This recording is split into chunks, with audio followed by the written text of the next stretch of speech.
2, 1, and we are recording episode 554. And like a true jackass, I always forget to ask before I start recording how to correctly pronounce your last name. Birkenfield or Birkenfeld? Feld. Okay. Birkenfeld. Okay.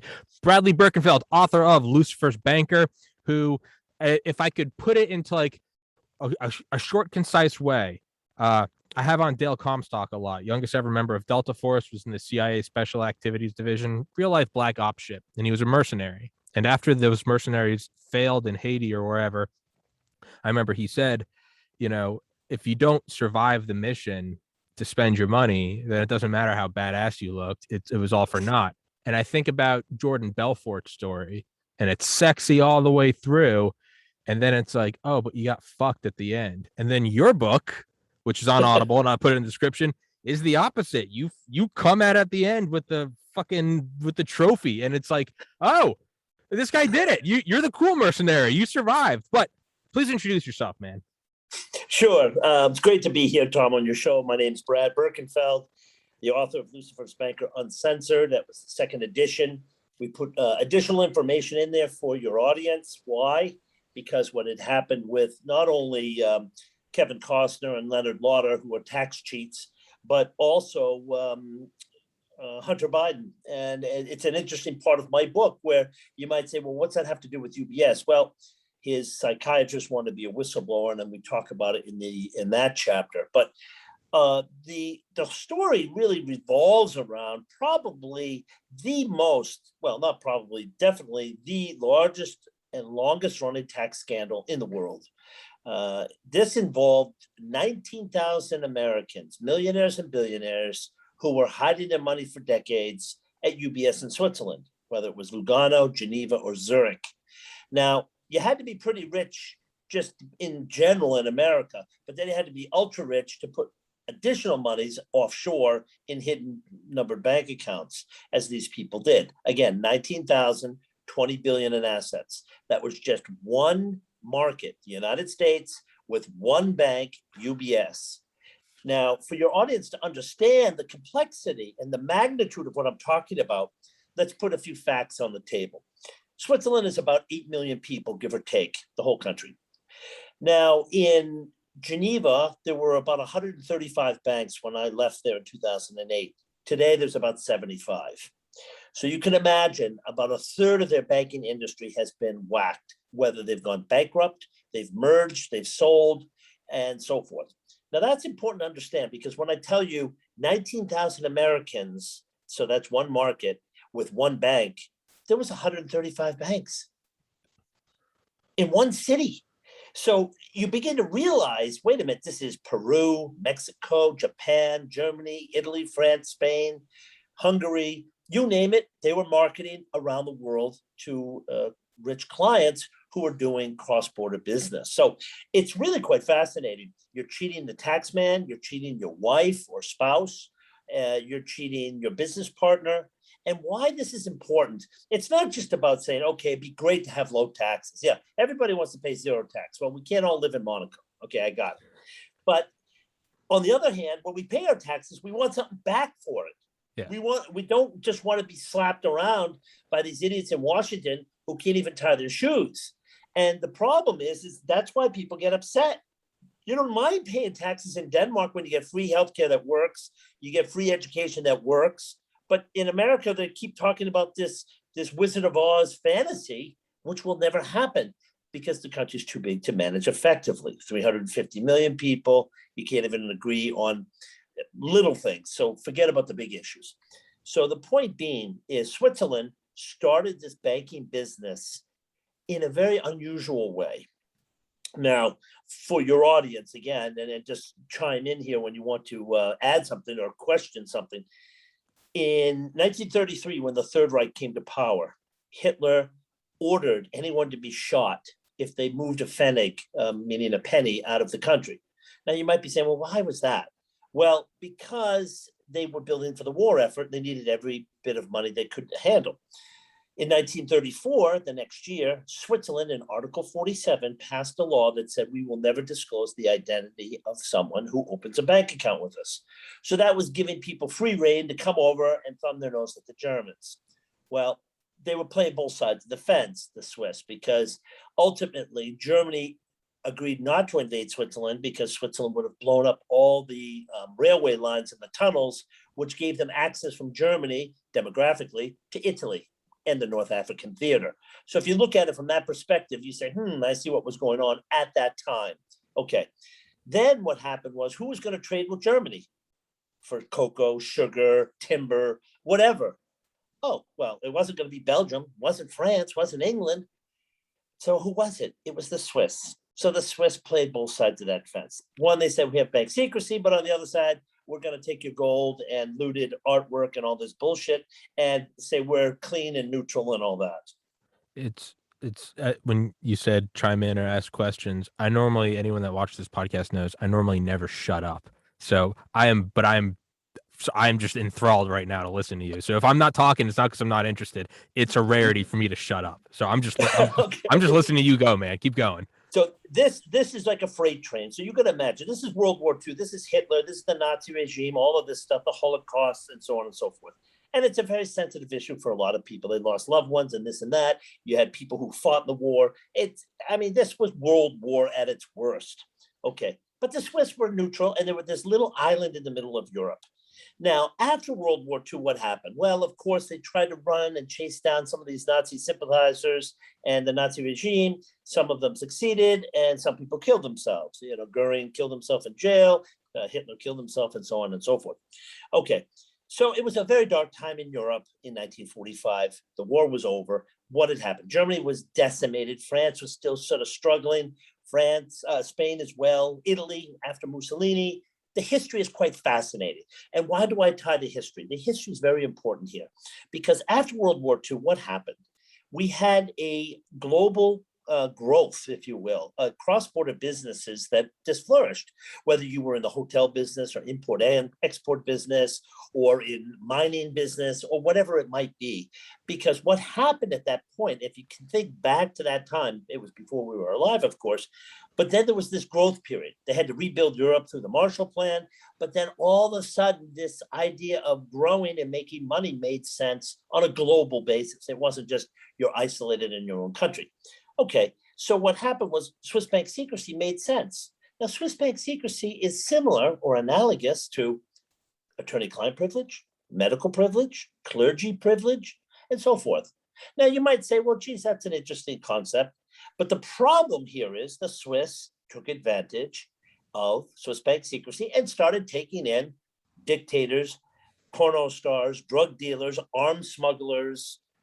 The list goes on. Insider trading, extortion, bribery. Because why? It was untraceable. You could come into Switzerland, walk into a bank, take out $500,000 in cash, and they'd never ask you a question. Now, I tested it in 2000. Or 1999, excuse me, when I went into Credit Suisse and took out 300,000 Swiss francs to buy a Ferrari. No questions asked, not where did you get the money? What are you doing with it? Why are you taking it in cash? No, just a cup of coffee, a money counter, and a passport. And I signed for it. And I walked out the door, got in a taxi, went to the Ferrari dealer, handed them the money. Not where did you get it? What are you doing? No, money counter, welcome to the Ferrari family. Now you got to ask yourself, 300 grand in 1,000 Swiss franc bills. So it was maybe about an inch, maybe 300,000. So I give you this story because the story is very compelling because, this doesn't happen anymore. You can't do it because of my whistleblowing, obviously. But also I tried it once going to an ATM machine in Switzerland. Now I went to my UBS account and I put my card in at about 9 o'clock at night and I punched in 20,000 Swiss francs. Within 3 seconds, it punched out 20,000 Swiss francs in cash. ATM machine. So whether you walk into a bank and take cash or deposit cash, whether you go to an ATM and take out cash, it was a cash society. They live and die by this. And then I took 1,000 Swiss franc note and went and bought a packet of gum. The guy didn't even blink an eye. He didn't say, what the hell are you giving me a bill of this size for? Nope. He gave me 995 plus change back on the spot, no questions asked. Now, I'm sure you've been in London. You give the guy 50 quid for a taxi cab ride, the guy panics. He thinks you're some drug dealer. Yeah. I'm like, dude, the bill was 32 pounds. I'm going to give you a £5 tip. I mean, so you give me back about 12 pounds. Well, what's the big issue? I'm telling you, I've been taking out cash like there's no tomorrow in a Swiss society. So again, 135 banks, 200,000 people in Geneva about. I mean, there's more banks than parking meters. I mean, it's insane. So you begin to realize that banking runs the country. Why? The airline industry, the luxury hotel industry, the watch industry, the fine restaurants, furs, sports cars, chalets, private jets, private yachts, all emanate from a Swiss society in which they either have an offshore company set up through Switzerland and or the bankable assets are in Switzerland because you have Swiss bank secrecy at the time, numbered accounts, and that's how people hid behind this for years. CIA was exposed for years doing this. Of course. You could go, I mean, they would use these accounts. Now, see, this is the problem. The US government and the Swiss government are in bed together because for years after World War II and during the war, they were all funneling through Switzerland. There was all kinds of nonsense between the Russians and the Americans and so forth and the Germans. But here's the problem. So the Americans were actually as guilty as everybody else because they were doing this and they were doing it for years. Well, CIA exposed in my book, Abdulaziz Abbas. The guy had $420 million in 6 numbered accounts. You have a great line in the book. I mean, amongst many is, there's a reason why the Axis or the Allied never bombed Switzerland. Who would be dumb enough to bomb your own bank?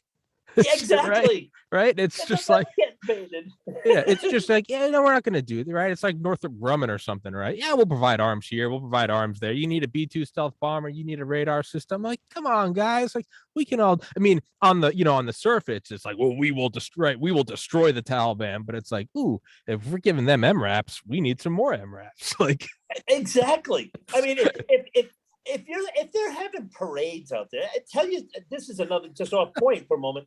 If you've got the Taliban having parades about taking all these arms, and you can have drones operated 15,000 miles away, why are you taking these people out? It's to me the biggest glaring thing is when they were all in like the president's palace with their pictures, and it's like they're all right there. They're right there. 4 cruise missiles. Need one, just a JDAM, just fucking coming in at supersonic speeds, airburst level. The fact that didn't happen, I don't know, something's fucky. Well, it shows you that the military is controlling the puppet strings at the White House, and the White House is out to lunch again. And the problem here is the military establishment makes so much money, and we're not going to turn off that valve of flowing money to the military. You could have wiped these guys out. You could have had satellites watching these guys. You could have had guys on the ground giving you surveillance and intelligence and say, hit these 6 targets and you're going to wipe out 80% of these guys. Well, hey, man, if I'm selling a, particle board and, and 2x4s, and there are some Antifa riots going on, some BLM riots, I don't know how much I'm going to be out there campaigning saying we need reorder in society. I'm making bank bordering up these McDonald's and ATMs. I don't condone it, but I don't mind it when a cinder block goes through a window because we're printing money. And the insurance company will pay the claim. Yeah, and they're all and what does it matter? You get up to the tip top of the Iron Triangle, and it's all going to Switzerland. And just we're down here arguing about the monopoly money, but the guys who are selling the boards are just like, just keep playing. Keep it going. Exactly. And that was the thing in Switzerland. What I started to notice was that everybody's in bed with everyone else. Mm-hmm. The accountants, the lawyers, the bankers, the politicians. And then you begin to ask yourself, wait a minute, there's something really wrong here. And what I said in my book was when the trains are on time, the streets are super clean, the food is gourmet, the skiing's amazing, the watches are perfect. When everything's right, there's something wrong. Mm-hmm. It's when it's when you have that dream when everything's working really well, and then you're like, hold on, Like, I mean, just working on this podcast. I mean, I've had dreams where I'm like, I'm like calling my mom. I'm like, I'm so excited. I'm going on Joe Rogan and I'm sitting there with a hot girl. And then I'm like, wait, where did I meet this girl? And I'm like, wait, since when do I have Joe Rogan's number? I don't have a Lamborghini. And then you wake up in bed, you go, fuck, right? That's what everything's perfect. And it's like something's going on. And I mean, not to spoil it for the listener, but like the memo, right? You find the memo and it's like, there's the insurance policy. There's the sword resting right on my neck, right? Yep. And I was only American there. It was all Swiss. They were all had UBS salaries, UBS car loans, UBS schools, UBS salaries. And you think these guys are dumb enough to, well, they weren't dumb, but they weren't going to say anything.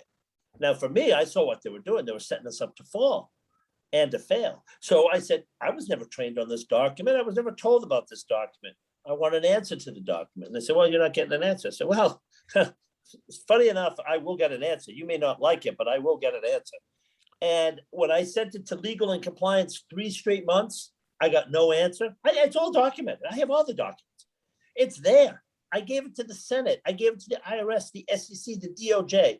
DOJ was in bed with these assholes because the DOJ is as useless and incompetent and corrupt as they come. Case after case you're hearing now with the DOJ.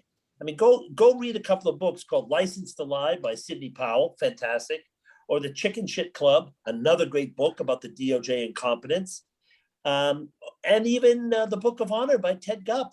These are books I've read. And why do I tell it to you and your audience? Because it shows you these are people who worked there. They were career people. And when you begin to realize that the system is so corrupt, when's the last time you saw a DOJ individual, prosecutor, or an FBI agent prosecuted and sent to jail? Rarely. I mean, because the judges protect them and the prosecutors protect them. Oh, it's one of our own. Well, maybe someone should just put a bullet in their head. How about that? Yeah, it's a big club and you ain't in it, right? It's exactly. Oh, but if it was you and you got caught with that dime bag of marijuana 10 years ago, you're going down. You're done. You're over. Right. But yet these guys are hiding evidence and fabricating stories in front of judges. In my case, they lied to Congress. They lied to a federal judge. I mean, the whole case should be thrown out. But the point being is that how is it that the guy that gave you the whole story, everything, the largest and longest running tax scandal in the world, and that's the only guy you put in jail? I just listened to a book called The Spider. It's about Jeffrey Epstein, and on one of his mansions, on his payroll, where it's just like these local cops in Florida or something, and this young girl was there. She was like 14, and she realized that Epstein, real just kind of bone chilling shit. But she goes into the bathroom and calls the cops, and the police department, who knew that their guys would like moonlight for Epstein, and this is back like early 2000s, and they're making like 5 times as much per hour moonlighting on his property than they are on their squad cars. They get the call and they're like, oh yeah, sure. We'll, they don't say shit. And it's like, that's what it's like, right? You're calling, you're going, hey, I need a police officer here. And the person you're calling is the person who has a vested interest in that guy not going down, right? You're calling, right? It's like, who was that head guy in the CIA? Like Kim Philby, right? The huge defector.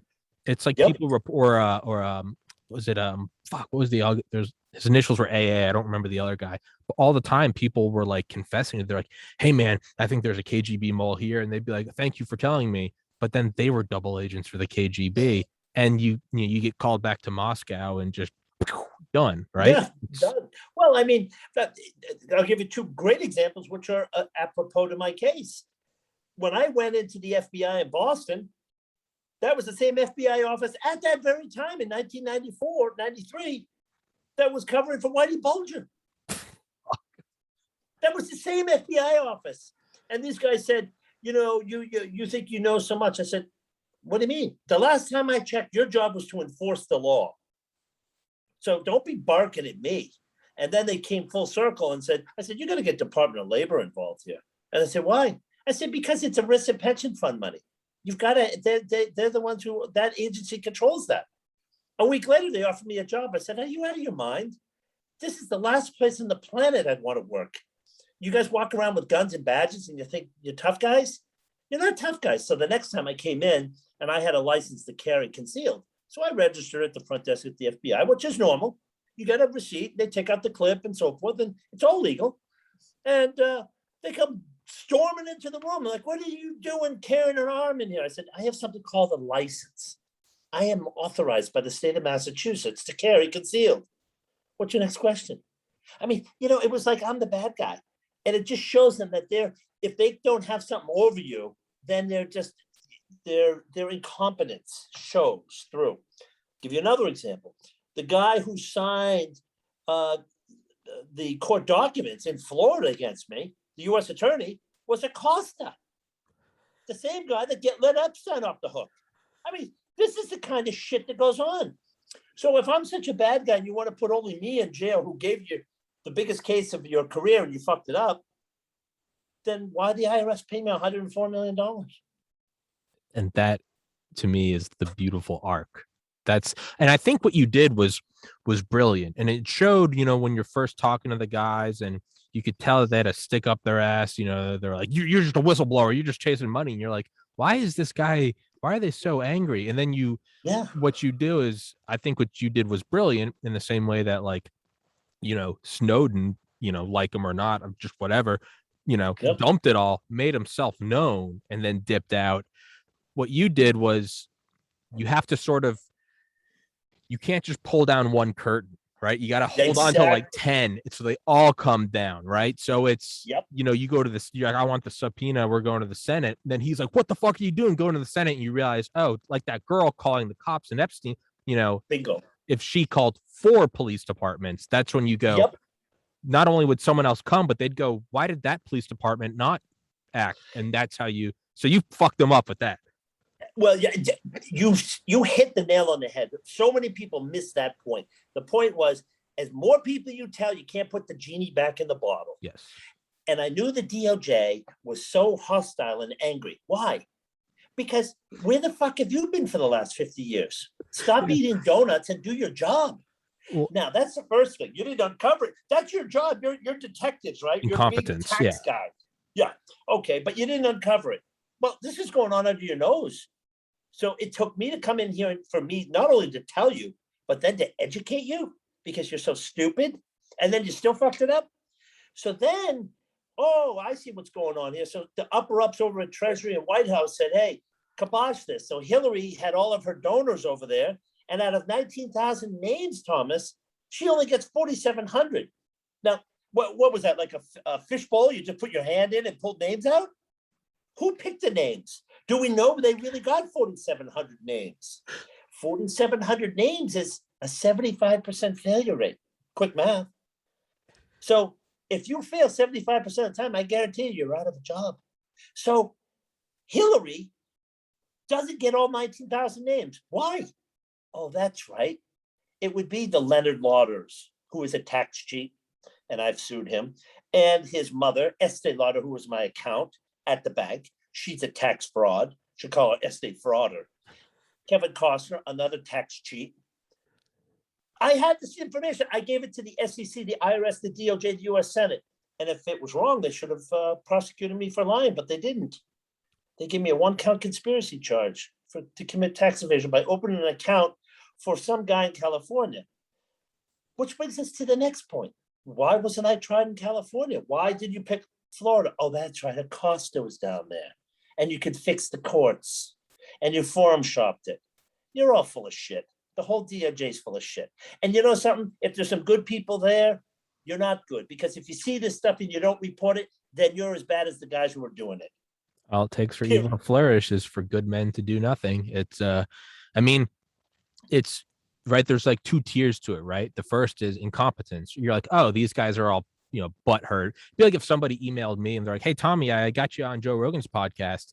I'd be excited, but there'd also be kind of be like a backhand insult. It'd be like, how come you didn't get yourself on there, right? I don't know if that's the best example, but the point is incompetence is one. Sure. Hey, here's this thing that you didn't find. And it's like, oh, but then there's always, and this is what I always bring up on this podcast is there's incompetence, but incompetence is like, you're giving someone the benefit of the doubt when you use incompetence, because what it really is malicious competence. Because then you go, well, what's the other alternative? Well, maybe who's above them, who are the secretaries of these departments and these agencies at the White House? What do you need for a campaign? The most money to win. Who has the money? I don't know. These motherfuckers in the Swiss banks. And it just exactly. You go, oh, I'm telling Jeffrey Epstein that somebody named Epstein raped me. Yeah. And this is exactly the point. So you get to a society that people really don't understand, but you've touched upon it perfectly. In so much as at the highest levels, there are so many favors that have to be paid back. It's all it is. That's all it is. Whether you get an ambassadorship, you get an appointment to the DOJ, an FBI position, whatever. Tell me why James Comey was on the board of HSBC, a British bank. Why? Laundered money for Hezbollah. Yeah, and oh geez, by the way, the drug cartel under Loretta Lynch that got caught and fined $1.9 billion. Nobody went to jail. Nobody went to jail. Dick Cheney was the former CEO of Halliburton, who got $40 billion in construction contracts from the Iraq War. Ain't that a coincidence? What a shocker. And the fact of the matter is, when you look at all of these cozy deals, Republicans and Democrats, you begin to say to yourself, why are Americans angry? That's why they're angry, because they know no one up there gives a damn about them. They argue and bicker about abortion and offshore drilling and taxes, high or low, and all of these immigration issues, but nothing really gets done. Yeah. So in the end, we suffer because we say, oh, we're going to go and vote. Well, if you need a vaccination card to get on a plane or go in a restaurant, can't you use the same vaccination to vote? No, that's racist. Oh God, wouldn't want that. Yeah, it's I've have been to prove that you're Thomas, you know. And I said that to someone that's off the beaten path of my story, but it's important. It shows how corrupt the government is, because what happens here is, if you don't have a passport, you don't have a driver's license, you're probably on government aid, and that's fine. Okay, I get it. Sure, yeah. But how do you cash a government check without an ID? How do you get a prescription drug without an ID? So this whole story about, oh, you can't force people to have IDs is bullshit. It is the biggest hogwash story I've ever heard. In Europe, everyone's got to show an ID to vote. I live in Europe, and everyone's like, well, what's this story in America about you don't have an ID? I'm like, it is a scam. It's the biggest. It's entirely fomented, because that's the thing, though. Is if I don't know if you've ever seen that video. There's this guy that went to like Berkeley or something, and as you said, getting off the beaten path. No, there's no structure to this podcast. It goes anywhere. It doesn't matter. It's do whatever the fuck we want. This guy goes to Berkeley and he asks all around. He's like, why do you think voter IDs are racist? And you just see what looks just like a central casting of like Berkeley Union. It's like, well, minorities they often have a difficult time getting their ID, or they don't have internet access, which is just the most veiled racist shit ever, that you don't think that. And then he goes to Harlem and he starts playing them these videos. And he goes, do you have an ID? And you see all these black people, and they're like, yeah, I got, what the fuck? Yeah. And so he goes, do you know where the DMV is? Guy's like, 4 blocks down, 2 blocks to the right. What are you talking? Of course I got an idea. You dumb? And you realize it can be done. There's some people that, as you said in your book, no one gives a fuck about the border. It's as long as they can pull the lever, then that's what you want. It has nothing to do with ID. Nobody gives a shit. Exactly. And no one gave a shit about offshore banking until I threw a hand grenade in the middle of the fireworks and forced them to do something about it. See, that's the key. I forced them to, as you said, I pulled not just the curtain down, all the curtains down, and said, now you're all naked. So now you see everything. And what was essential to my success, in my opinion, I could see the infighting between DOJ, IRS, US Senate, because they hated it. Everybody wants to get the credit. That's the way it works. Yeah. So I said, okay, we're going to let the snakes eat each other. And that's exactly what I did. I just let them eat each other. There's some poetic symbolism, right? Like in your book, I think you just froze up. Bradley, you there? Oh no, I'm with you. Okay, sorry, your image just froze up. Yeah, pantsing people, right? That's kind of what you're doing with this. It's just, you just took it to the next level. You just pants to the next level. You just did it at an international $1 trillion level where they get all the drinks and then you pants them. And it's you just took it up a notch. You just fucking jumped from the bar to, you know, UBS. And it's like bold move, but you know, that's what you did. And these guys never expected it. That's the element. And what I did was I was so protective in what I was doing. I was hiding documents across the border in France. I was not using my mobile phone. I was not using my home computer. I was going to payphones and making phone calls, and I was changing payphones throughout Geneva. I mean, this was like, really, I was just really covering my tracks. James But Bond. then I didn't figure my own government was going to attack me. But they're the ones who had a vested interest, because all their political donors and rich buddies, millionaires and billionaires, were taking care of them, and said, who is this fucking kid fucking everything up for us? And that's where I was fresh out of friends. I didn't have the Swiss banks on my side or Swiss government. I didn't have the US government on my side or any of the people there or here. And the 19,000 people certainly didn't like me. So I'm saying to myself, I'm fresh out of friends. So I had to carpet bomb everybody. And that's what I did. And I continued to do it. I mean, I testified in the French trial, as I said, and the verdict on that, I mean, 3 to 5 billion euro. I mean, why is it that we can't have a trial and hold people accountable? And why is it that you single out one guy, me, the guy who gave you everything, because you really didn't do your job? Oh, I see. So maybe you should just fire the DOJ and hire people like me, because I could do a better job than you could. You start to see that, you have to start playing this. I mean, like you talked about, right? Sun Tzu. It's like, you can't. I'm playing a video game right now. It's what I listen to audiobooks and I mute video games, and that's how I learn, because I just kind of like you in jail. You're like, I'm gonna make this fun. I make learning fun. I play video game. I shoot terrorists in the face while I'm learning about like Krupp Industries in the 1700s, and I'm like, oh, that's how Hitler rose to power. But it's the game I'm playing right now. You're like spec ops. You're taking down these military bases in Bolivia or some shit. It's not important. But there's really like two tactics you can take. You can go up with like a little drone and you can like tag everyone using thermal, right? And then you find the generator and you can use like an EMP, take out the generator, then you take out the snipers, and you can move in very methodically, and you can do the entire thing without anyone knowing it was even there, without anyone knowing that you were shutting down the base. And it's just like a beautiful surgical game.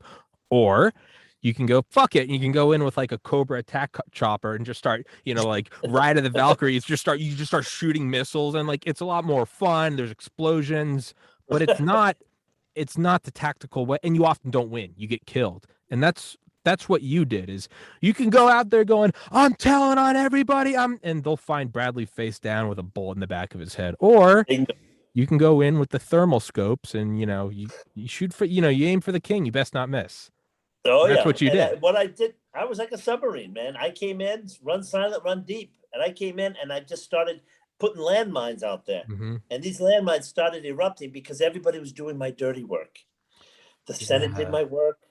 The IRS did my work. The SEC did the work. And they were puffed up, and they thought they were so great. And I go to conferences now in Miami and New York and so forth, and I hold them accountable. And they get up on stage and say, no, you don't even know what you're talking about. You're up here just, slapping yourself on the back, giving yourself credit. Stop with the press releases at the DOJ and the IRS and the SEC. We don't need you to get up in front of a camera and have a press conference. Do your job. Why do you think you have to always get in front of the camera? Because you guys want to then get hired by a law firm. You're all full of shit. It's the same revolving circle. You have to be known for what you did, right? It's right. Like, I'm going to put that little medal on my breast, and that's what I did with that case. And well, how about the cases you fucked up? Well, what should we do about that? Should we fire you or maybe prosecute you? How about that? Or we'll just throw you in a jail cell and arrest you and say you're an enemy of the state, which seems to be the running formula. I'm thinking now about kind of just back to what you're just saying. You do all this thing, and then you go back, and then like your home team fucks you, and you realize you're on your own with this hot potato. It really is. There is some like Sun Tzu aspect to it, where it's like, okay, well, they're all in bed with each other, right? And they probably are all in agreement that I should be dead. You're like, all right, we've gotten ourselves in a pickle. But it's like, you're right. What is the next thing? You use their own natural kind of the pecking order. Not only are they all in the same club, though, but like what people say, how do we let 9/11 happen? It's when you realize why you and your friends are, seeing who can drink a beer faster, it's the same competitive nature. It's the CIA they want the big stories so they can get the funding, and the FBI and the DOJ and DHS, and it's all pissing contests. Everyone has their own little fiefdom. So if they're all aiming at you and you don't have an ally, what you can do is pit them against each other, right? Exactly. Hey, you're not covering that. DOJ, they're not covering this, and just you starting rumors about each other, and everyone's pissed off. And now, I mean, dude, you've it's a shame that you didn't follow through and stay in the military. We probably Well, it would have been good, but I probably would have been in Black Ops doing something crazy. But that was exactly it. I was like, said that, hey, the IRS thinks that they got this case under control, and they hate that. Yeah, oh yeah, just hey, yeah, of course. Hey, he said you're a moron. Hey, she said you're ugly. Hey, she said that you have fake tits. Right. And then they're just the snakes started eating each other, man. Okay. And it was in a great movie. There was a great movie, Mississippi Burning, where they played that game. They were playing one guy against everyone else and said, Rupert, your buddies are talking, and you better come clean or we'll be coming for you. And then they set up this fake lynching, hanging them and all that. They said, I'll talk. And it was just a farce. I don't know if you ever saw it. Mississippi Burning. Great movie. Anyways, the thing is that what I realized out of this was, number one, what I did for banking in Switzerland was legal, totally legal. I followed the Constitution, I followed the law, but I was the one who stopped it when I said, hey, wait a minute, there's something wrong here. You're asking us to do things that aren't legal here, and I need a legal opinion. I went to legal and compliance, and no one answered me. So when I resigned, they're just like, well, what are you doing? I'm like, dude, I'm not paid to take this kind of risk. Yeah. I wasn't born yesterday. Sure, I get paid a lot of money, but this is just, the game's over. I'm done. Yeah. And then they tried to stop me. And then I said, where's my bonus? They wouldn't pay me my bonus, which was contractual. They owed it to me. So I sued them. People are like, are you out of your mind? Went to court and won. And here's the real sticking point. This is a very interesting thing. The judge in that case who authorized them to pay me, they said, we'll give you $100,000. I said, no, I'll go to trial. And then they just said, fuck it, just pay them, because they didn't want to set precedent. So they gave me the $600,000. Well, years later, when I got my whistleblowing award, just whatever it was, about 8 years later, that same judge was interviewed and said, oh, I never would have authorized his payment if I knew what he was doing. Now, what the fuck does one have to do with the other? They're mutually exclusive. So for you to say that 8 years later just shows that you're just a total pathetic piece of shit. Yeah. And that shows that the justice system in Switzerland is a joke. It's a total farce. That's why this country feels as though that they can always thumb their nose at people. And what I did was the first of its kind. Switzerland was never successfully invaded, ever.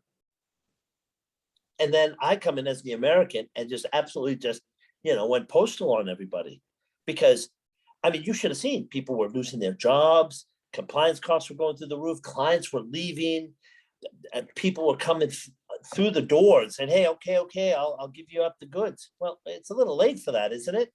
When you were doing it for so long, and I was the one who took the heat for it. So, I think now I look back and say, hey, sorry, you play with fire, you get burned. It's like, right, when you go to the law firm and it's like, oh, that'd be a conflict of interest, we're on their payroll, and it's like, fuck. And then you go to the next one and they're all on the payroll, and like you said, it's like, it's not like that they're all in the same drinking room together. It's just, respect your enemy. It's a smart tactical move, right? They have their fingers in all the pies, and that's what you see on the surface, right? Well, then you got to start to think, how many things are happening below the surface? How many FBI agents are on the dole, where you don't do an investigation into us? And not only that, you let us know when there is an investigation so we can tighten or batten down the hatches, seal the windows. That's exactly right. But for them, I had too much information. Yeah. And that information was outside the country, and they had played it too strong for too long and got too greedy. And I had everything. I had PowerPoint presentations. I mean, if you go on my website, you'll see the Senate reports. They're 300 pages. And they footnote me throughout the whole thing. But yet you wouldn't let me testify in public. Why? Because I would have destroyed everybody under oath. Raise your right hand. To this day, Thomas, to this day, They won't give me my own Senate testimony, which I gave for 10 hours. They won't give it to me. It's I mean, what the fuck is that? it's I last Friday, a week ago today, I got permanently banned from YouTube. And I know, but now it's just hilarious. Now I'm like, fuck it. I'm proud, right? But I mean, so I had on Dr. Robert Malone, the inventor of the mRNA vaccine, the guy who invented the thing, episode 495. And he's coming on talking about how it's not all that's cracked up to be. There's a lot of bad things about it. He's like, there's a lot of good things about it, but he's like, there's a lot of like shit that we shouldn't be using, and it's being censored. And then I had on Dr. Peter McCullough, who's the most published cardiologist in world history. And he was talking about these problems with myocarditis. And I kept getting these emails from YouTube saying, you're spreading medical misinformation. And I'm thinking like, dude, I am talking to the source. It's not me talking to, the local physician. I'm talking to the guy who invented this. And it wasn't the witch doctor with the garlic around his neck and the candles around his bed. And you start to see, you go, and I've said this before, and I'd say it now, we're going to see in a number of years, I don't know when, but we will see eventually that there is collusion between big pharma and big tech, because if any alternative treatment comes up, it means the emergency use authorization is revoked, which means that they can be sued for liable charges. So why wouldn't you have the only news in town, right? The 5 or 4 big tech companies. Why wouldn't you have them squash anybody talking about anything else when they're hitting record profits? Moderna's market cap has doubled in the last 18 months. It's you see, and at face value, you start to go, why are they not doing this? Don't they know it's Robert Malone? It must be a misunderstanding. And then you start just like, they're just mad because these guys didn't figure the case out on their own. And then you start to realize it's more along the lines of the higher ups are calling it down. You go, this isn't incompetence. They know it. And that's kind of what I feel like. I'm like, why am I getting, I wrote an email to YouTube. I'm like, I don't think I should be banned for this because this guy invented the mRNA vaccine. He's talking about how dangerous it is. And to me, that was you going and giving your report to the FBI, and they're like, thank you. And then you're like, what did I just do? That's how I feel. Is like, bingo. Exactly. And see, you're in the same boat, Thomas. And I think this is exactly where they're analogous, is that you begin to realize that, they're really not our friends. No. These guys up top only give a shit about their career and going forward. And I've seen so many of these guys playing this game. I mean, it's incredible to me how when you see an FBI agent getting caught, there was one guy down, a DEA agent in New Orleans, who just got, I think, 12 years in jail. And I would have said to the judge, Judge, the very fact that if a guy does it, he gets 20 years, but this guy's an FBI agent, he's gone above and beyond the call of duty to undermine the legal system. That's his job, to enforce the law, and he did the reverse. So that means not just didn't he do his job, but he broke the law. So that's a double whammy. But they don't give him the double whammy. Why? I mean, it's all these questions that just keep coming up, and you begin to ask yourself, Raoul Weil, who was the head of the private bank, they indicted him, and he didn't show up in the States. So he was a fugitive. So that was in 2009. That was to scare people to come in, like, we're getting all these people. A couple of years later, he goes to Bologna, Italy with his wife. Boom. Interpol restaurant is still out there. The Italians didn't get the memo. Oh, fuck. Now he's in jail, and they got to extradite him. They hold a trial. Thomas, as the day is long, this is a true story. Not only did the DOJ refuse to call me to testify, I was the one who gave the name. I said, this is the head of the private bank. I gave him all the names. But then the defense for Weil didn't call me because they didn't want me to come in either. And the trial was in Florida in 2014. And I'm like, nobody's fucking calling me. I'm the guy who started the whole thing. But yet all the guys they gave secret non-prosecution agreements to, my 2 upper bosses, came back in and testified. And the jury said, this is a fucking hoax. You were all given secret non-prosecution agreements to just fucking say whatever the DOJ wants you to say. And he walked. And he was guilty as sin. So now we come back to France now. And he's in the shit there. So I'm in the court trial.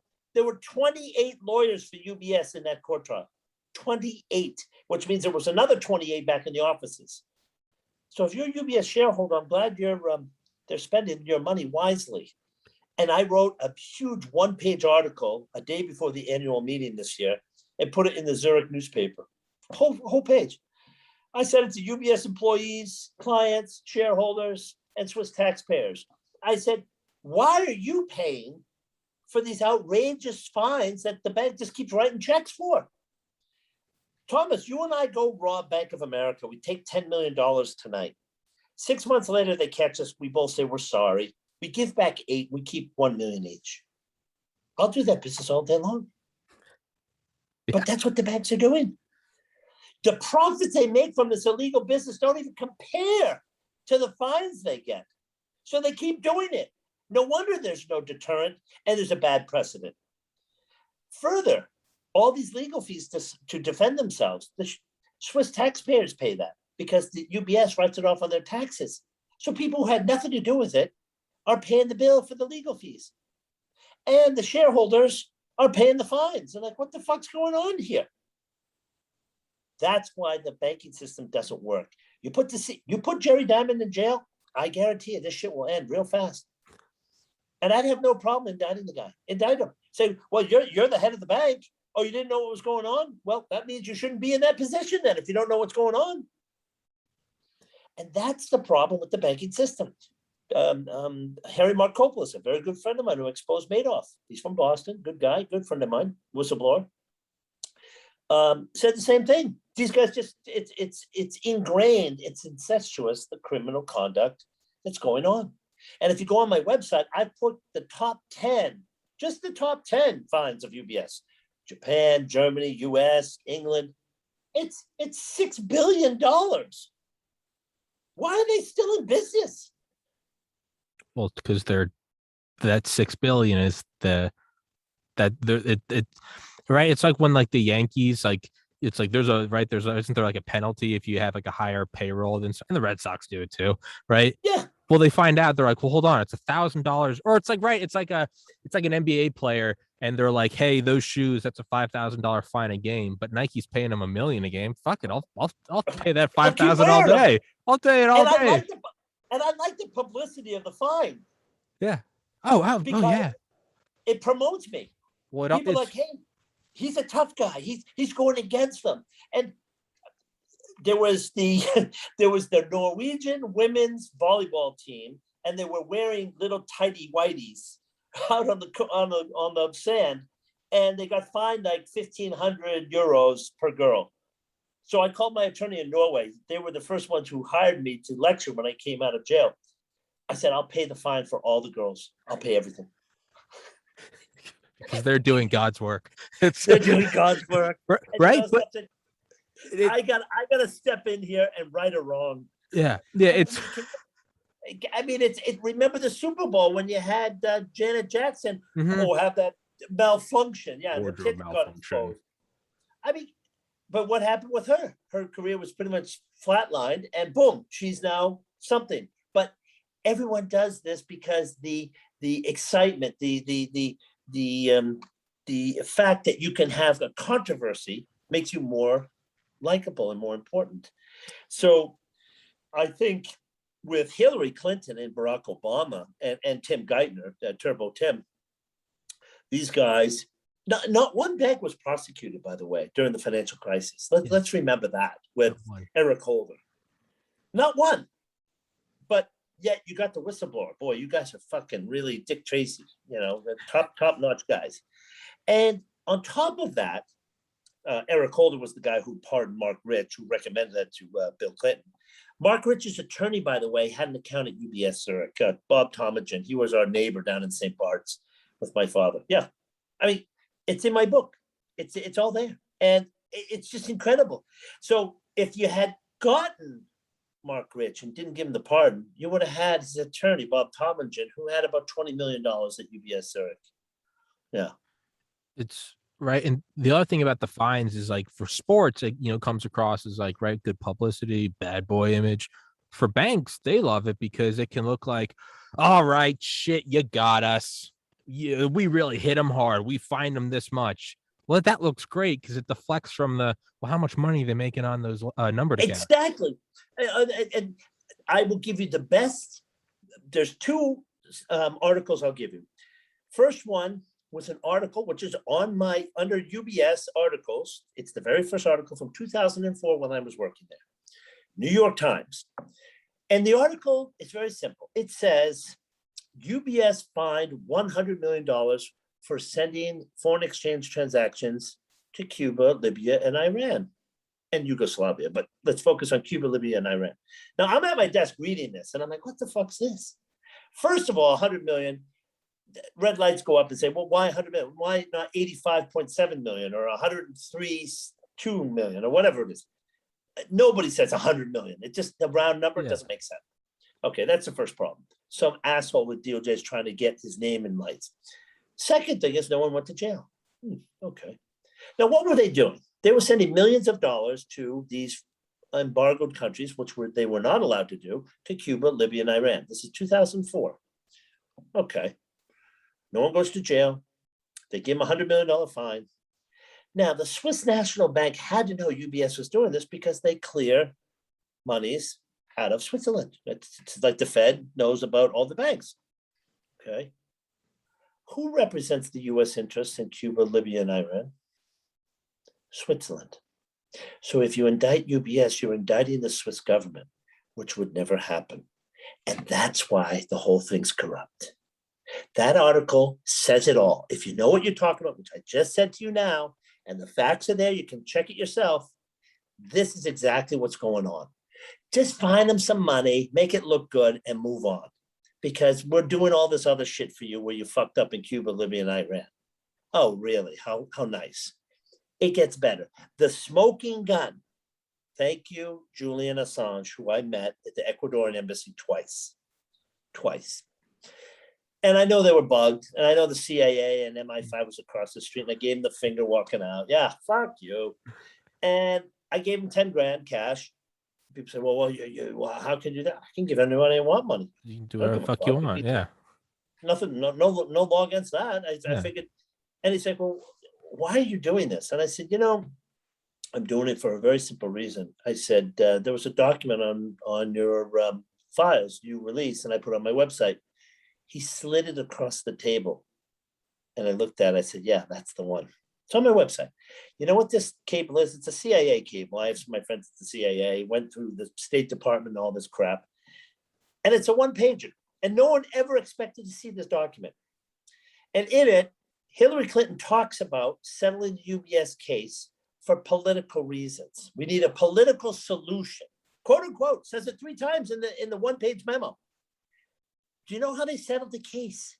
They said, now this is Barack Obama, dickhead Obama, who thinks he's a smart guy, but he's not a smart guy. He's just a fucking fool. He takes 2 Chinese Uyghurs from Guantanamo Bay and sends them to Switzerland to settle the UBS case. Please tell me how that has anything to do, any nexus whatsoever to international tax evasion and securities fraud. You give me the optics of I'm reducing the number of occupants in Guantanamo. Exactly. They're all jerking each other off. Right. 2 fucking clowns that were fucking put there for the wrong reasons anyways. This document, and it's on my website. You can go read it. It's shocking. The guy should have been put in jail, Obama, for this. Because what in fact he did was he covered his own ass. Now it gets better. When I went to the U.S. Senate Permanent Subcommittee on Investigations and I testified behind closed doors, there was a Senator, Obama, who never attended those meetings. He was on the committee. You can go check it yourself. He was running for president. I'll give him a pass. Sure. But you know at the same time, Thomas, what he was doing? He was taking millions of dollars in political campaign contributions from the chairman of UBS, Robert Wolf. So I call that treason. Go look up the definition of treason. Helping an enemy, foreign, domestic. He was taking money from the guys that he was supposed to be investigating criminally in the Senate, and he didn't show for those meetings. And then at the other side, he's taking the money. And then the day I get sentenced in Florida on August 19th, 2009, he's playing golf with Robert Wolf on Martha's Vineyard. That's my mom's birthday. Happy birthday, Mom. Sorry it was a terrible day for you. But you're right. He's playing golf with the head of him. Playing golf with the chairman of UBS when you should have been investigating him? He is the biggest piece of shit on this planet. I would say it to anybody, Democrat or Republican. I say it all the time. Say, oh, why did you say it about him? I said, please get your facts straight before you start to criticize me. This guy is a fraud. I call him Obama fraud. That's what he is. He's a fraud. Eric Holder pardons Mark Rich. Tim Geithner can't even pay his own taxes. Hillary Clinton, I mean, the list goes on and on for her. And this is the fucking four musketeers that screwed Americans. Every single American got screwed. Yeah, that's great. You're right. I mean, it's like what was it, 16 pages or 17 pages from the 9/11 Commission that were redacted, all about Saudi Arabia, our oil buddies, and then what? Bush flew them out of the country on a private plane right after 9/11, when all flights were literally under threat of being shot down by NORAD. And that no one's even talking about, what was it? Who, Bandar smoking a cigar in the West Wing on like September 12th? Yeah. What the fuck? What the fuck? What the and you say to yourself, go back to Bush Sr. He was no fucking angel. There's fact. Poppy, head of the CIA. Dude, he was asked, where were you the day John F. Kennedy got killed? And he says, I don't remember. He was in Dallas. He was in the same hotel. Oh, yeah, I was in Dallas. Oh, I forgot about that. Dallas. These guys, see, it just goes on and on. Ted Kennedy, the fucking Chappaquiddick. I mean, the list goes on. Democrat, Republicans, they're all frauds. Oh yeah, it's James G. Zangleton, head of CIA counterintelligence, who had a document on Lee Harvey Oswald. Well, that makes sense. Starting in 1959. What? 4 years prior? Yeah. Why? Huh.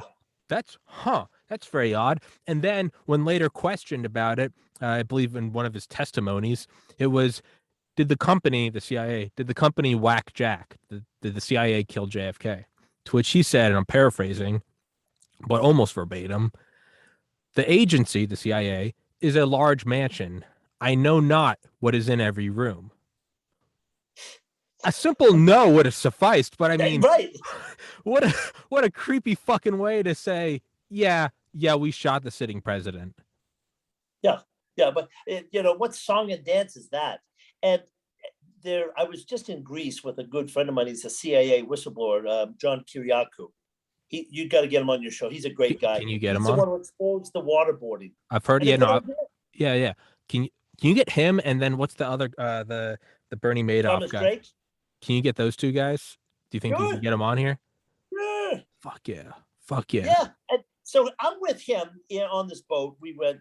He's Greek American, and they put him in jail because he exposed the waterboard. He said, "This is illegal. We can't be doing this." And once again, Obama put more whistleblowers in jail combined than all presidents prior. So John told me some stories, and there was a woman, her son, I believe, lives in Boston. He's a psychiatrist.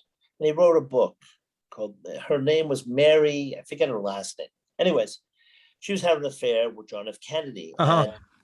And what happened was she wrote a diary. Mm-hmm. And she was staying at the head of the Washington Post at the time, Bill Bradley, staying in his home in Washington, in Georgetown. And one day she went down to have lunch with a friend, and she got tapped twice in the head, right on the river. He told me the story. There's a book about it. Yeah. And John called the guy in Arizona. He's now dead. He was an ops guy. And he said, "You mention my name, I'll kill you." He said, "Go fuck yourself. Don't fucking threaten me, you asshole. You fucking tap somebody." And then the head of the CIA was in that night in Bill Bradley's garage at 10 o'clock at night. And Bill Bradley caught him and said, "What the fuck are you doing here?" And he had the diary.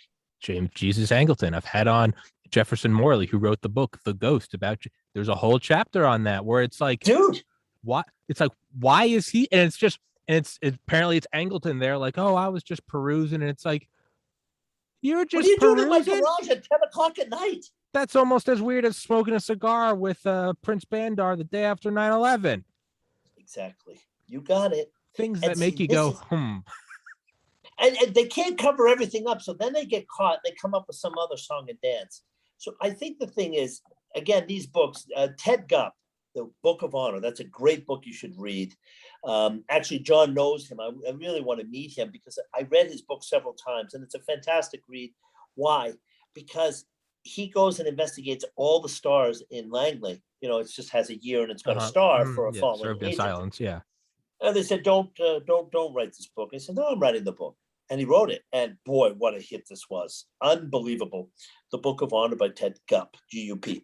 Anyways, it shows, you know, coffins that get exhumed and they're empty, of loved ones. I mean, all this bullshit. You know, this CIA is so out of control. And the way in which I say the CIA killed Kennedy with probably some military guys is the CIA hired the mafia to kill Castro and couldn't do it. Couldn't do it. Yeah. Why? But yet you could kill JFK in broad daylight in Dallas. Oh, I see. How convenient. But you know, the mob had a lot of ties in this country, in the US, and the problem was Kennedy had burned a lot of bridges and so forth. And if anybody's going to sit here and tell me Oswald single bullet theory is the most ridiculous thing I've ever heard in my life. I mean, the witnesses that were murdered after this were, I mean, it was like 8 trillion to 1. It was crazy. It's when you read more about Oswald, you realized just how insane he was. I mean, truly insane.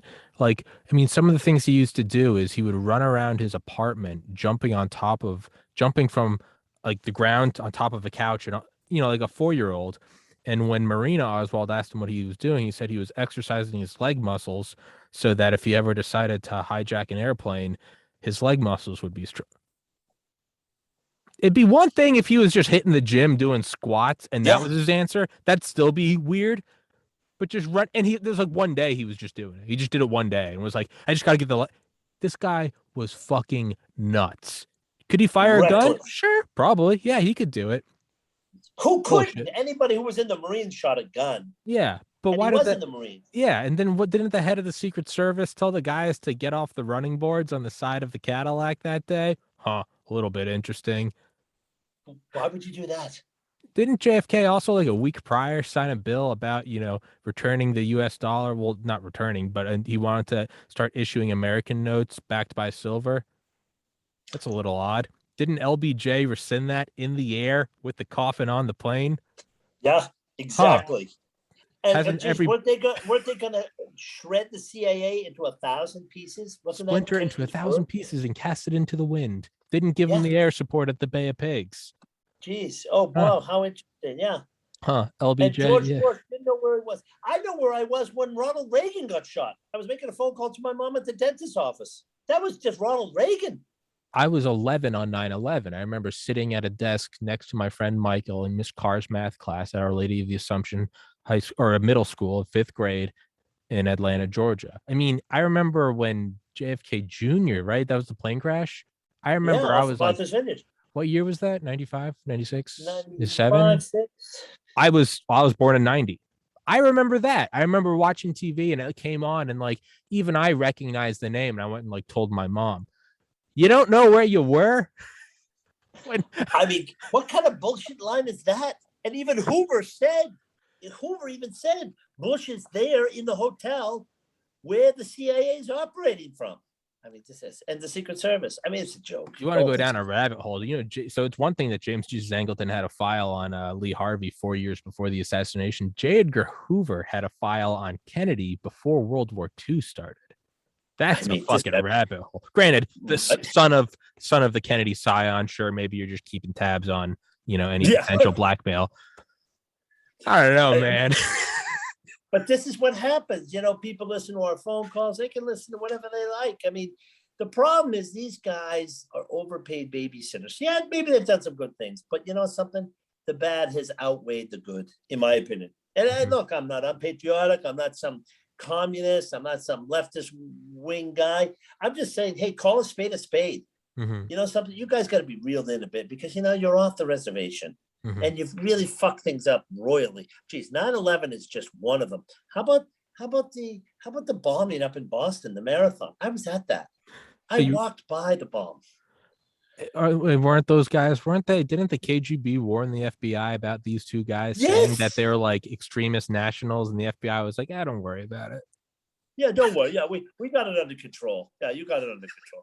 How about this guy with the gymnast, the female gymnast, Nasser? Oh yeah. I mean, They told him about that too. Well, they fucked that up. How about the DOJ with Senator Stevens with that case, and they were holding exculpatory evidence, and the DOJ prosecutor hung himself because he got acquitted later. They had to throw out the judgment. And I called my attorney and said, we should have all kinds of ropes sent over the DOJ. Anybody wants to hang themselves, we'd be happy to provide the rope. Because you can't do that. I said, yes, I can. Because it wouldn't be politically correct. I said, I really don't give a shit. I don't give a fuck. These prosecutors should kill themselves and do us all a service. Get out of the system because you're corrupt. The very fact that a guy would do that, that is your job, to uphold the law, and you're breaking the law. I don't even know where to go with that. I mean, I've had on episode 161 or 162 Brigadier General Robert Spalding, who was a pilot for a B-2 Spirit, the $2 billion stealth bombers. And he was on Obama's National Security Council. He wrote the book Stealth War about China waging a war against us, and we don't even know we're at war. And he talks about their Belt and Road Initiative, right, where they go in, make all these loans to third world nations, give them all this free digital backbone infrastructure. And then inevitably, when these third world nations can't pay it back, they say, hey, don't worry about it. We're going to put a port in. And that is how they are building their own network of bases around the world. And their entire thing is monopolizing the 5G network so that they can tap in on everything and essentially have these countries under their thumb. When Brigadier General Robert Spalding talked about that, he was kicked off the National Security Council. What the fuck? Do you know that page China took was from a book from a guy from Boston? And you got to read this book. It's called Confessions of an Economic Hitman. This is exactly what he did. He met with the Shah of Iran back in the 70s. He worked for, oh gosh, I forget the name of the company back in the 60s and 70s. And they would go around Malaysia and so forth, Africa, set up, hydroelectric dams, this and that. They couldn't pay it. They'd say, well, we got to hire our own people to come in here and take it over. And this is exactly what America did back in the 60s and 70s. And China took a page from that chapter, Confessions of an Economic Hitman, Tony Perkins or Thomas Perkins. Unbelievable book. You got to read it. It's exactly what you just said China is doing now, building railroads, taking the mineral rights, this, that, and the other thing. So in my book, I start talking about, I talked to a guy named Walt Pavlo, and Walt writes for Forbes, and he talks about prison reform and all this. Great guy. So Walt says, geez, I got this whistleblower in Boston. I said, who is he? He says, it's a psychiatrist. I said, Walt, I don't have time for this shit. I'm in Malta. I really don't have time to talk to a psychiatrist about being a whistleblower. He goes, no, listen. I said, well, okay, what's his case? He says, look, dude, he's a psychiatrist for Hunter Biden. I said, what? I said, what do you mean? He says Hunter Biden lived with him for 3 months in 2018. I said, are you fucking kidding me? Don't pull my chain. This is crazy. He says, yeah, he knows everything about Hunter Biden because the guy lived with him for 3 straight months.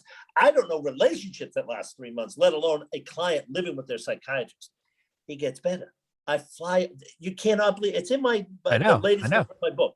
Oh yeah. Oh, you listen. So I go down there. Then I go down and I testify to Senator Grassley's team. And I say, look, this guy's going to fucking be belly up. You better get him subpoenaed down here immediately. Something's going to go wrong here.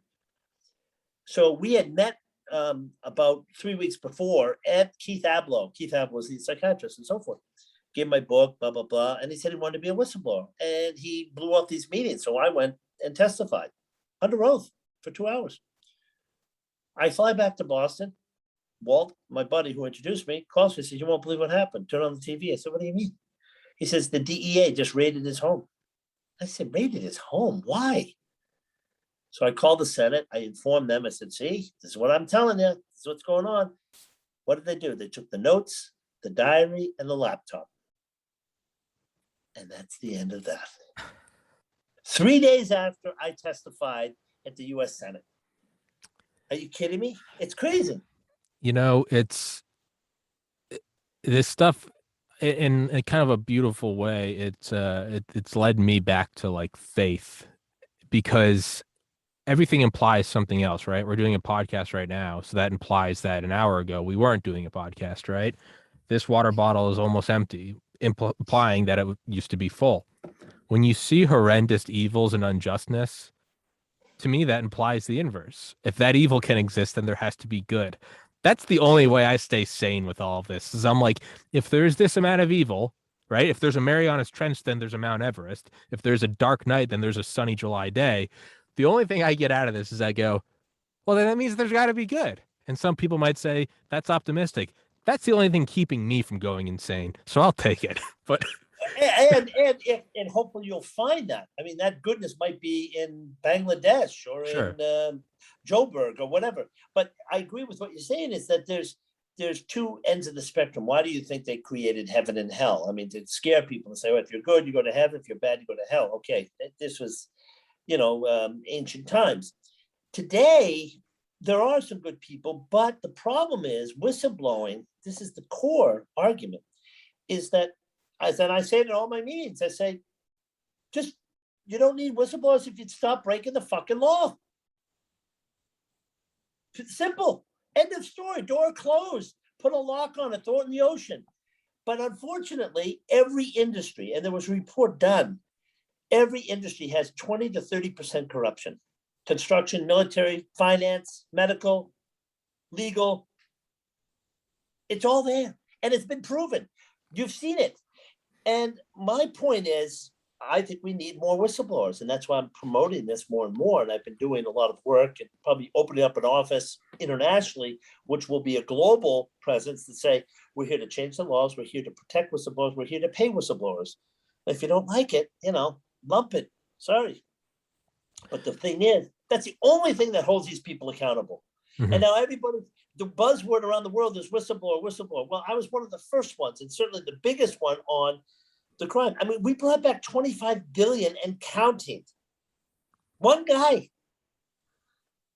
Think about the money that left the Swiss banks, came back to American banks, gets invested and taxed through perpetuity.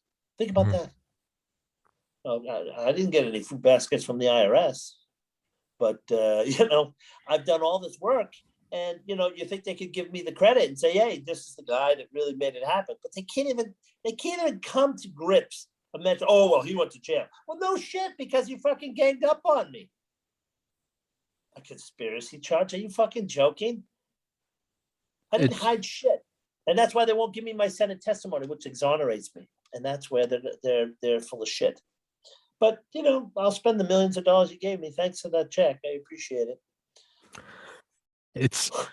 It's enough to drive you insane. But I do look at something like what you did, or like what Snowden did, or Assange, right? Just how much of a ruckus one person can make.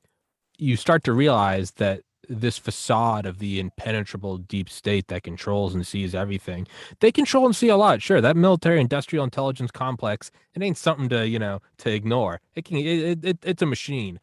But when just one person can really do this much damage, you realize, oh man, like the odds are on our side. It just takes people to nut up. And how much more is out there? Oh yeah. And that's the real question. You got to ask yourself, say, wait a minute, maybe there's more out there that really hits home. And I keep trying to tell people, you don't understand. You're only scratching the surface. And I've always said to people, look at the ripple effect of an action. The ripple effect of my action has been paramount in changing tax treaties, changing the way in which people report, money movements, and so on and so forth. But they still didn't do it right. I mean, FATCA's a joke. That's the wrong way to go. They should have done things differently in the sense that they should have talked to whistleblowers and said, what do you think would be the best mechanism to enforce this going forward? Now, Americans overseas can't even open bank accounts. The banks say, fuck it, we don't want you. It's a mess. They've made it so stringent. And one of the quotes that's great about Assange, this is a great quote. I just pulled it up here. He says, when exposing a crime is treated as committing a crime, you're being ruled by criminals. Yeah. Or how about Voltaire? To find out who rules over you, simply find out who you can't criticize. Exactly. It's a metal detector. You go, let's see, I can talk about it. I can make up any conspiracy I want. The shape-shifting reptilians did 9/11. That stays up there. Huh. The vaccines seem like they're maybe killing a lot more people than they're telling us. Banhammer. Well, there it is. Yeah. There it is. Yep, There's exactly. I found it, right? I found it. Knocking on the You wall. hit a nerve. There's the safe. I found the safe. There it is, Yep, right? exactly. I mean, And I think this gives us a great lesson. The lesson in life here is, sadly, who do you trust? Now, we certainly don't trust the media. We don't trust the politicians. We certainly don't trust maybe our employers in certain cases where people feel neglected or set up or what have you. So I think in the end, you really begin to, for me, I don't read the paper anymore. Yeah. I don't watch the news. Sometimes I just get on the internet and just make sure the world's not melting. But beyond that, I could care less. I really could care less, because you know why? No matter how hard you try, no matter how much you work at it, they're going to stifle you, or give you wrong information. I've spoken to Carter Page. This guy got screwed, and I said, Carter, you can't sue these guys. You can, but your damages. A judge isn't going to award you a lot of damages. He might get you for emotional distress and all that, but you were a mid-level guy. I mean, no offense. I mean, that's the problem. What they should say is punitive damages are huge, because they blackballed the guy. Why isn't Christopher Steele in jail? He interfered in a U.S. election. Why isn't he in jail? This is bullshit. it's insanity. It's listening to that book about Jeffrey Epstein really got me thinking, and you just hit on it. It's how much more is out there. And so I looked it up and found the name. The first concentration camp that was liberated, I'd never even heard of it before. It was Ohrdruf, Ohrdruf, Ohrdruf, right? It's got to be insane, right? You're a GI, you're going there, and you find it, right? Emaciated Jews, and they're all in these matching uniforms with numbers on their arms. What the fuck is this thing? Well, the fact that you didn't know it existed one morning and then it existed that evening, the next question is there more than one? And you got to think, this was evil enough, man. I don't know if there can be more. And then you start going, this wasn't even the big one. This wasn't Auschwitz-Birkenau. This wasn't Bergen-Belsen. This wasn't Helmno. This wasn't Dachau. Dachau. Yeah. You start looking, you go, oh, the Treblinka. Oh, there's a network, and the mind almost starts to say, it can't be, that can't be. It's because what does it imply? This wasn't an accident. This wasn't a one-time thing. The railroads, the numbers, that they were using hammers to knock the gold teeth out of the Jews while their bodies were still warm after the Zyklon B had evaporated. Your mind almost starts to shut down, right? Yeah, It starts because to you can't digest it, right? You can't.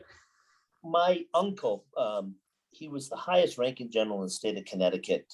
He fought in Iwo Jima and Okinawa. General E. Donald Walsh, great guy, hard as nails, old school.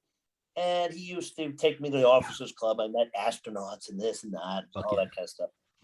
And he made a statement to my father once. I'll never forget listening to it. And he said, my dad asked about the nuclear bomb, Hiroshima, Nagasaki. And what he had said to my father was very interesting. It's not his own. I'm sure many people have said it. Here's the point. Back then, you got to turn the clocks back. Would you have dropped the bomb on the white race? Was it easier to drop it on the yellow race? Now, Pearl Harbor was a big deal, and there was a lot of animosity. We entered the war because of it. Maybe we needed to. The whole idea of Pearl Harbor was a setup, it sounds like now. A lot of information has come out that just shows that they knew it was going on. They put the old fleet there. They put them all next to each other. Yeah, I mean, really? I mean, come on. But the carriers were just out of Pearl. Yeah, okay. Oh, yeah. But if Hitler had the bomb, London would be gone, right? You agree with that, I think. Mm-hmm. He told one of his generals to burn Paris, and he refused the order. But yet we dropped the bomb on the yellow race. Now, would we have dropped it on Hitler in Berlin?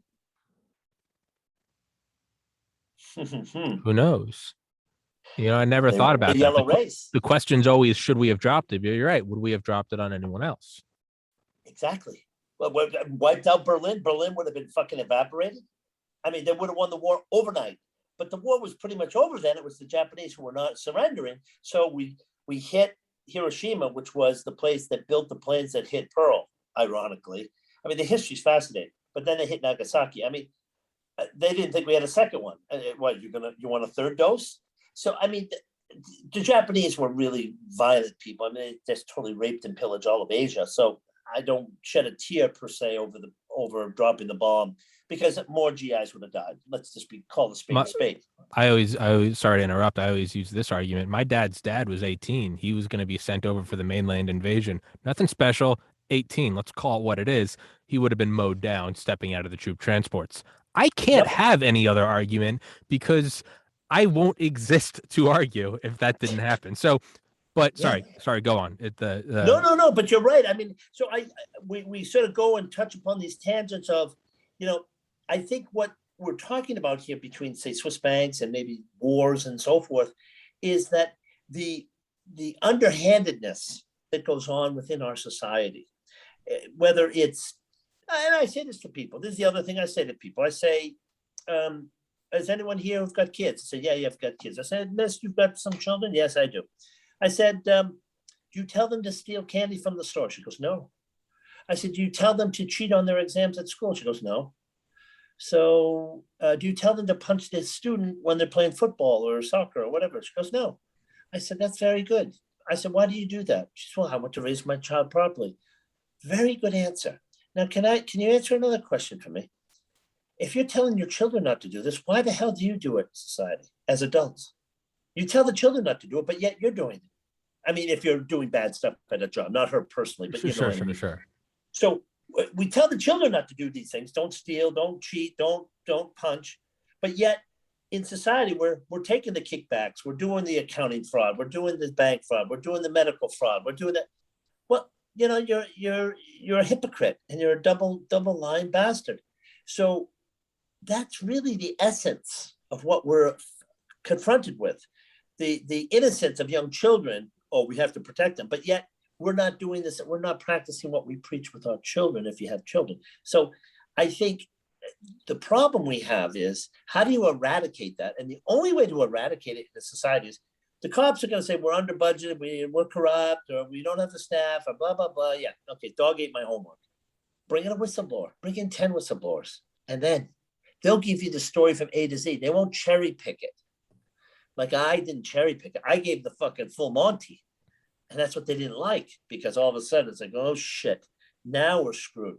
Oh, so you're going to blame me for working there for 4 years when you were doing this for fucking 100 years? Really? It's, it's like a Project Veritas, be brave, do something. It's a lot of people don't like them, and I don't give a shit. That's your freedom to have your own opinion. But the one thing I always like about them is they just get a video. There's no, right? There's no he said, she said. It's like, I'm looking at a video right now of a guy saying XYZ, right? I remember one from, was it Scott Fogel? I don't know how the fuck I remember his name, from 2016 on Hillary's campaign, talking about how they were tricking mentally ill people into like rioting on behalf of BLM. And it's this guy laughing, going, we're getting these mentally ill people. And I remember posting that, and I was furious. I lost a brother to suicide in 2014, mental illness. And I remember posting that, and I was like, this really is touching home, because to utilize someone like that for political gain. And I remember someone said, well, James O'Keefe heavily edits his video. And I said, go to 2 minutes and 46 seconds. On the screen, is there this individual? What words came out of that individual's? At a certain point, you go, what am I looking at right now? But I mean, 1984, the party's final and most important command was to not believe what your eyes and ears told you. So right now, I'm talking to Mr. Bradley here. Well, Tommy, we don't know that's him. No, he's sitting here, and I can see a curtain behind him, and Tommy's here with an American flag. Yeah, but some people say it's a Chinese flag, and it's, what do your eyes tell you? It's right here. And if they can't wake up to that, then you know what? It's right. Alexander Solzhenitsyn, the Gulag Archipelago, or Yuri Bezmenov, right? Active measures. There's no amount of evidence you can show someone who's been successfully brainwashed, and they won't know until they feel the boot on their neck and the gates to the labor camp close. And by then it's too late. So it is what you said is, and it sounds so cheesy, but it is so simple. You do have to be the change you want to see in the world, right? I'm trying to turn this podcast into a big thing. And it's at 5,000 subscribers. I was having on, Robert Malone. We're talking about, the vaccine, or Peter McCullough. And I'm getting these emails, you have one strike. If you do this again, you get 3 strikes, you're gone. So I have on a second doctor, and you have 2. And I'm looking at this and I'm going, I'm about to nuke my little channel that I'm protecting this thing in the rain, and, or, it's a, I'm trying to protect this fire in the rain, and I'm doing it, and I'm doing episodes above my parents' garage, and I'm getting bigger and bigger and bigger guests. And then finally I'm confronted with this test where it's like, can I do what I stand for? Can I do what I say everyone? Can I practice what I preach? And I could very easily say, I got to stop having on these doctors, guys. I'm trying to turn this into a big but somebody else should blow the whistle. No, Yeah, right. So I uploaded the video and got banned, and now I'm back down to 300 subscribers after a year and a half of building up to 5,000. Really? Oh yeah, no, it's a fucking pain in the ass. I literally started this above my parents' garage while working at a liquor store. And the 30 years, as I told you, I got into medical school, decided not to go, lost a brother to suicide, and then I moved home in 2016 to my parents' house because I was suicidal. My life was going downhill, drugs, alcohol, got really fat, the whole 9 yards. Long story short, started this podcast in December 2019 above my parents' garage on a laptop, just screaming like an idiot, and built it up, and finally I put out an episode one day. Not that you asked any of this. It's like episode 150. I was like, hey, I'm smart enough to get into medical school. I'm smart enough to turn this podcast into a big thing, but right now I don't have any time, and my parents are trying to retire and kick me the fuck out. And I was like, will someone just pay for my apartment? Will somebody get me an apartment for 3 years? And then in turn, if I become the next Joe Rogan, you'll get half. It just so happened that a wealthy guy found my podcast, loved it, and was like, fuck yeah, I'd be interested. So now I'm in an apartment paid for by the podcast on the hope that this thing gets monetized. So you can see there's actual, it wasn't just, I hope this podcast succeeds. If this doesn't work, I'm fucked. But I practice what I preach, and I got banned for it, and I'm proud of it. Well, good for you, and kudos to you on that, because in essence what you're doing is you're standing up for what you believe in. And the gentleman that helped you out, hey, I'll get him my book. I'd be happy to get him my book and show this is the kind of thing that Thomas is backing. A guy who took risk, had the courage. I lived overseas. I did something the U.S. government couldn't do in 100 years. I did it. And then you attack me? So what does that say about the mantra of the DOJ or the U.S. government towards anyone? I don't give a shit where you come from, whether you come from a rich or a poor family or religious or non-religious. The point I had to come to grips with was, I said that to my dad, and he passed away last year. And I said to him, I said, I had to do what I did. And he goes, you were right. A lot of people criticize you. And I didn't do it for the money, because if you look at the law was passed a year and a half after I did my whistleblowing. Yeah. So all these assholes are out there jealous and saying shit about me. I had nothing. I gave up everything. But I did it. I quit my job. And then I went to the government. On my dime, I flew to the U.S. And then they fucking attacked me. So the whole thing is, now I'm attacking them. Every chance I get to attack DOJ, I do. And I do it religiously. I send books randomly to the DOJ. I just pick a name out of a hat and send my book. They're happy reading. I send it to IRS, SEC, just send it over there. I go to conferences. People walk away from me like I'm kryptonite. I'm like, I'm not going to bite you. Relax. No one's got the balls around here. Grow a set. And that's what I've realized, is I begin to see people so weak and so lame. Look, I grew up in Boston. I played ice hockey. I know how it is. I had 2 older brothers. I put up a lot of shit in my life. Hey, if you can't handle it, fucking move on. Be a big boy. I got pushed down and I got back up again. That's the way the world is. But all these people today are so complacent, Thomas. I mean, this is the thing where your energy is like my energy. It's a positive energy moving forward here. And I tell you, we're going to be doing much more. So I'll be very eager to come back on your show. I'm so excited, man. That's great. And my website's updated constantly. So I have events there where I lecture and all that. So I will and for everybody listening, I'll put the website in the description as always. And I'll put in the Audible book. And yeah, man, no, I'm this podcast went exactly as I hoped it would go. And I was just listening to your book, you can kind of get a certain feel for people. And I was just like, man, I'm going to go. It's not with every guest can you start whipping out they knew about Pearl Harbor and James Jesus Yeah, Angleton, right? right. Sometimes you got to be measured. You got to feel them out, and you're like, this guy's a professor. We're sticking to the facts. Sometimes Yep. you pull out the whole, they had papers on Lee Harvey Oswald 5 years before, right?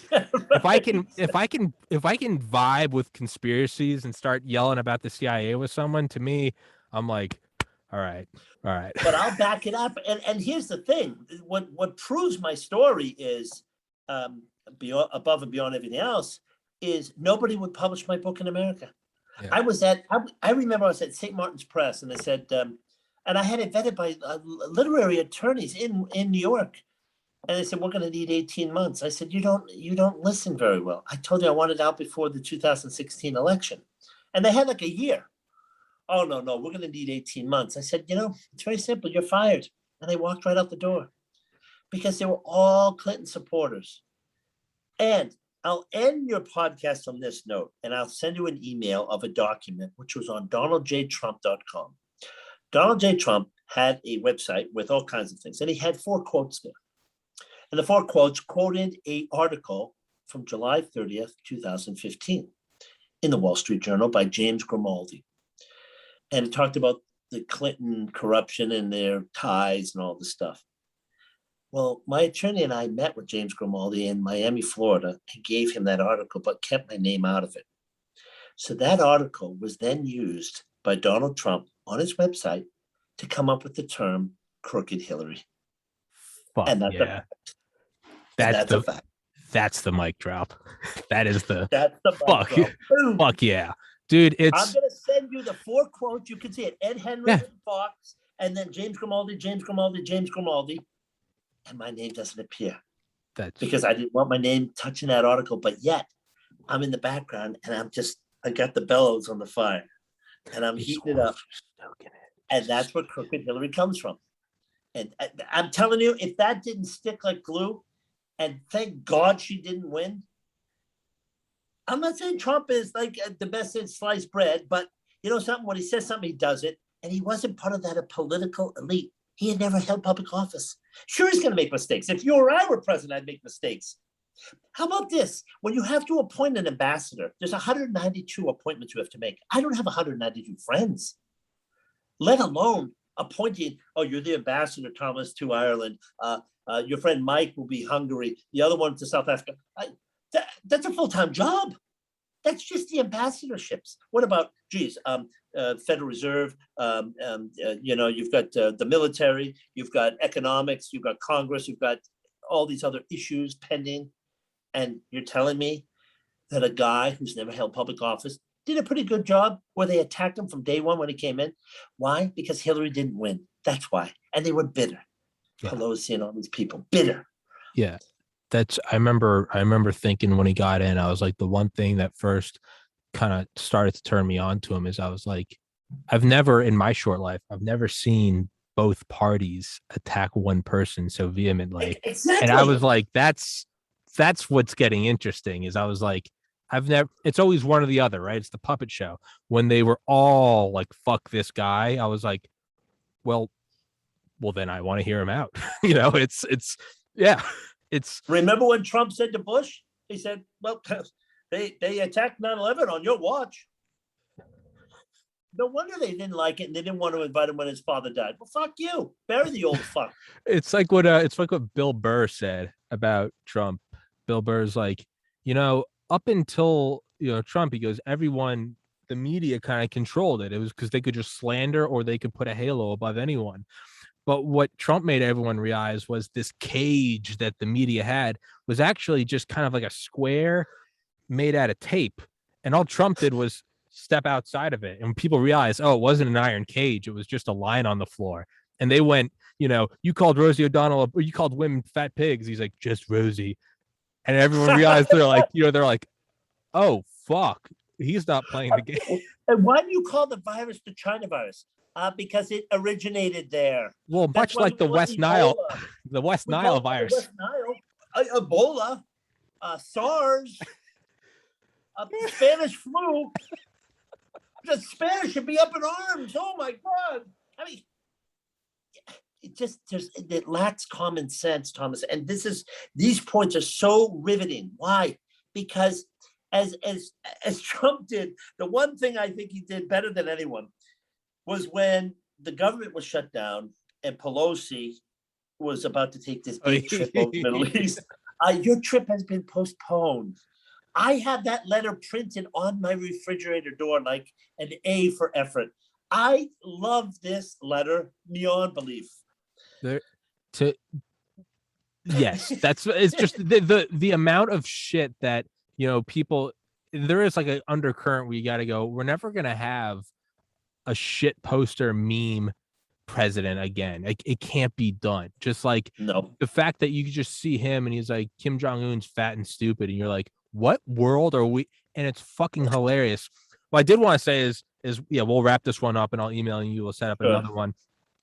Is where was the bank you worked? Was it Zurich? It was headquartered in Zurich, and I worked in Geneva. Man, I was gonna say, dude. I was gonna say we should do an episode. We should go get like a collapsible table and just go with them in the background and just talk about. We can't go into Switzerland, dude. They will just pull some shit. They'll plant drugs on us, something. That's the day I'll learn that I raped someone that I didn't even know. I'll be like, oh wow, but I just, dude, I don't trust these guys. As far we can do it across the border. You know, we do it on Lake Geneva on a boat, and on the French side. And I can tell you, I mean, I have to say, I'm going to send you two things. I'm going to send you the Crooked Hillary, the 4 articles on DonaldJTrump.com, and I'm going to send you the letter I put in the Swiss newspaper the day before the annual meeting of this year. Man, I got so much attention. People were like, you have got some fucking balls. I said, why are people paying for this when they did nothing wrong? The Swiss taxpayers are getting fucked. The UBS shareholders are getting fucked. The clients, the colleagues. Why? Oh man, you know, it's like I think it's Charlie Brown. I don't know. It might have been Charlie Brown. If something can be destroyed by the truth, it deserves to be destroyed by the truth. Exactly. If it can get fucked by just talking about it, then it needs to get gangbanged. Just let it happen. Let it happen. Hit it. This was fucking awesome, man. Thank you so much. And as you have no choice, you're going to be a recurring guest because this was fucking incredible. This was fun as shit, man. Your book, I'm just having a brain fart right now. Lucifer's Banker, uncensored. I'll put it in the description. Get it on Audible. Lucifer'sBanker.com. The website's there.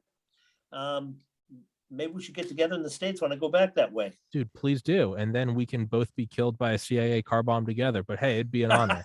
It'd be an honor. I had on Malone. I had on the head of the Soviet bioweapon program who defected to the U.S. Now I'm having on you. We'll all get together so one Hellfire missile can come and hit us. But no, in all seriousness, dude, I'd fucking love to. I would love to hang out with you. That'd be the coolest shit ever. And thank you so much. Narrator, by the way, of your book. Fantastic narrator for everyone listening, all the audio files. It's a fantastic book. It's a great listen. It's fucking hilarious. And it's the winning arc parallel to Wolf of Wall Street. It's all the same insanity, but you walked away with a check for $104 million. Whereas Belfour's got to do podcasts to pay back the people he fucked. So I don't know. Exactly. I don't know which one of you think's a winner. So Bradley Birkenfeld, thank you, sir. God damn it, that was awesome. I will send you the link when it's up, and send me all the shit, and we'll set up another episode. And I'm just so excited. Thank you so much, man. Thomas, thank you, buddy. Have a great weekend, man. You as well. Thank you so